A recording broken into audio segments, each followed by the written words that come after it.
Hello friends, welcome to all of you on Binda GS forum. स्वागत है आप लोग अपने YouTube channel Binda GS forum पे।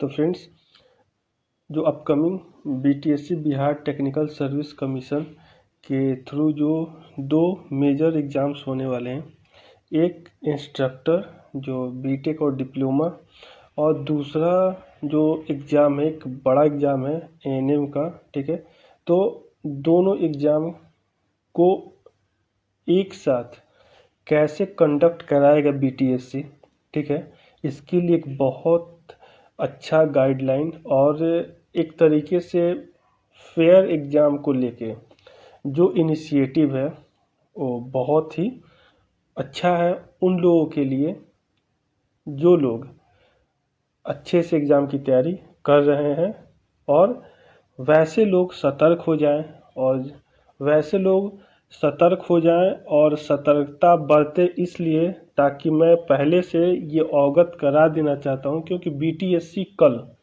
अपने ऑफिशियल वेबसाइट पे जो आपके स्क्रीन पे दिख रहा है उसी को मैं क्लियर करूंगा कि ऐसी कोई भी गलती ना करें जिससे कि आपका कैरियर बर्बाद हो जाए।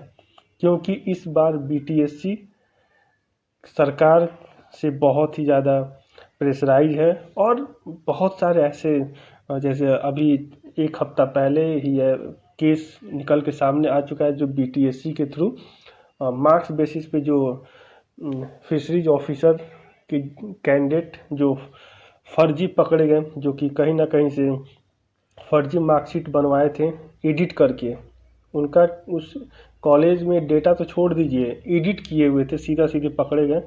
तो वैसा केस ना हो, इस चीज़ को लेके आयोग क्लियर कर दिया है। प्लीज़ आप लोग कुछ गलत मन में आ रहा हो तो उससे दूरी बना लें, क्योंकि जो बॉडी एग्ज़ाम कंडक्ट कराने जा रही है वो कोई प्राइवेट बॉडी नहीं है, ना टीसीएस है, ना कोई और भी बॉडी है। ये खुद गवर्नमेंट ऑफ इंडिया का जो पीएसयू है, electronics corporation of India limited Hyderabad, जो कि भारत सरकार की एक fully self finance autonomous PSU body है, वो इस एग्ज़ाम को लेके एक अपना बीड दिया है, और फाइनली एग्ज़ाम इन्हीं के द्वारा लिया जाएगा। इसीलिए कोई सा भी गलती ना बरते। सरकार भी सतर्क हो गई है, सामने इलेक्शंस होने वाले, सरकार कोई भी अब रिस्क नहीं लेना चाहती हैं। सरकार भी चाहती है कि हम लोग इससे बचें, ठीक है, खासकर बिहार को लेके एक बहुत बड़ा। तो आइए देखते हैं क्या है। इतना बताने के पीछे लॉजिक यही था कि आपको बात अच्छे से समझ में आ जाए, क्या है प्रॉब्लम और क्या है सॉल्यूशन, दोनों इस स्क्रीन पे है आपका। बस उसको मैं क्लियर कर देता हूँ। तो पहला है बीडर नेम में देख सकते हैं, electronics corporation of India limited Hyderabad, जो कि पीएसयू है। क्या है बीड में, क्या था कि permission if any required for the installation of the equipment at different places from the local authority या और कॉम्पिटेंट अथॉरिटी में be arrange by the awardee itself.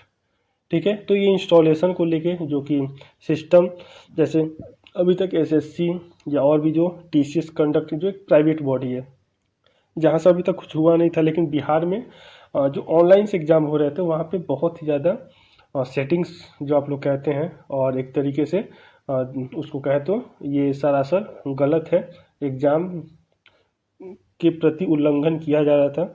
उसको लेके साफ साफ ये चीज़ स्पष्ट कर दिया गया। देख लीजिए क्लैरिफिकेशन में एक्सेप्टेड है क्या है कि please be noted that as per the cabinet secretary guidelines the exam conducting board has to apply to cabinet secretariat for the permission for use of jammers in their exams as per prescribed format. The cabinet security guidelines and the format for application is available on cabinet secretarial security website.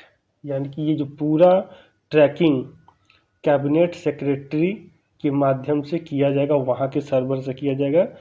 ECIL इसके लिए मान गया, यानी access वो देगा, इसके लिए acceptance मिल गया है। ठीक है, दूसरा क्या है कि during the period of examination jammer facility shall not be interrupted due to any technical fault.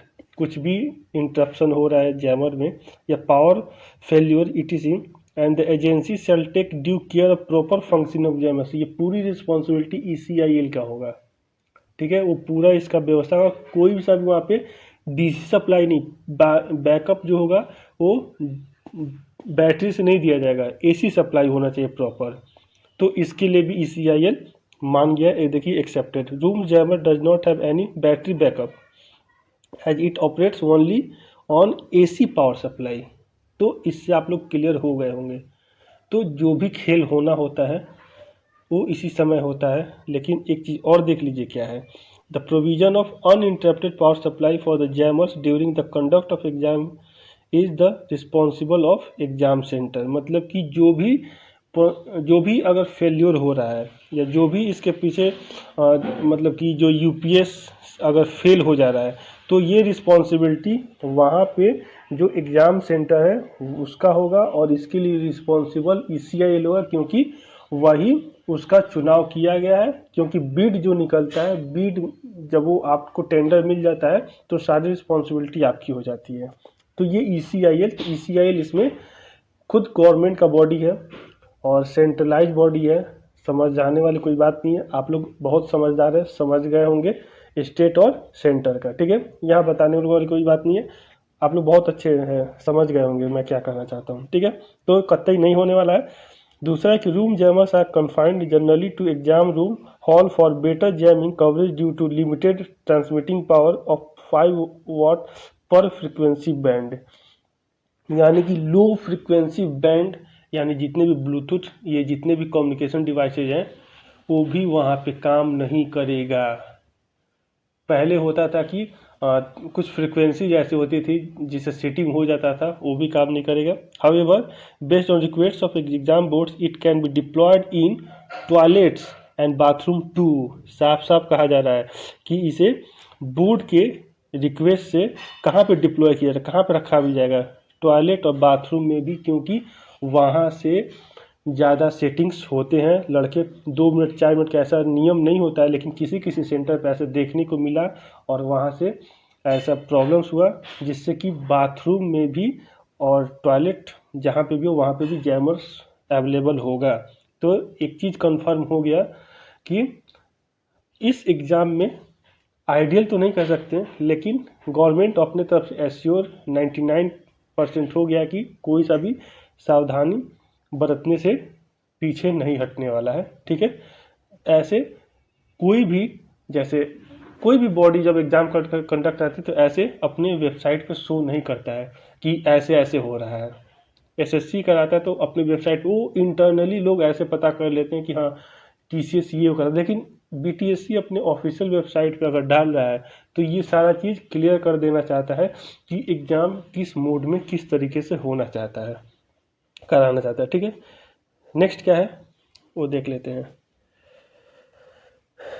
Next है, in such cases examination centres need to ensure the provision of power supply, also it may be ensure that the exam centres are not collected in commercial area as file फिर। हाँ, एक चीज़ यहाँ पे साफ साफ ये कह रहा है कि जो भी एग्ज़ाम कंडक्ट है वो किसी कमर्शियल एरिया में उस एरिया नहीं होना चाहिए, यानी कि वो कहीं दूर पे एक मतलब कि जो एजुकेशनल एरिया है, साफ साफ कहना ये कि जो एजुकेशनल एरिया है वहाँ पे या किसी मार्केट में या किसी कॉम्प्लेक्स में ऐसे नहीं कंडक्ट कराया गया एग्ज़ाम।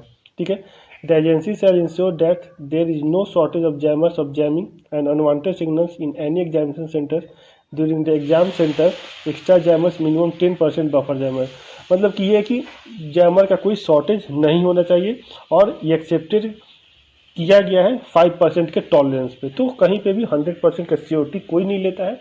ठीक है, लेकिन 5% टॉलरेंस रखा गया है। ठीक है, ये जैमर सारे जगह पे अवेलेबल होगा। पहले होता था केवल क्लासरूम में, लेकिन अब नहीं, एग्जाम सेंटर के चारों तरफ जैमर होगा, 95% फुली कवर्ड होगा।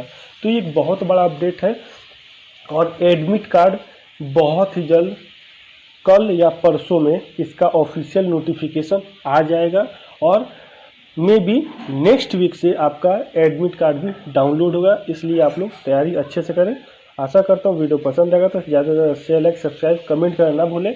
बेल आइकन को प्रेस कीजिए ताकि ऐसे ही ऑफिशियल अपडेट आपको मिलता रहे।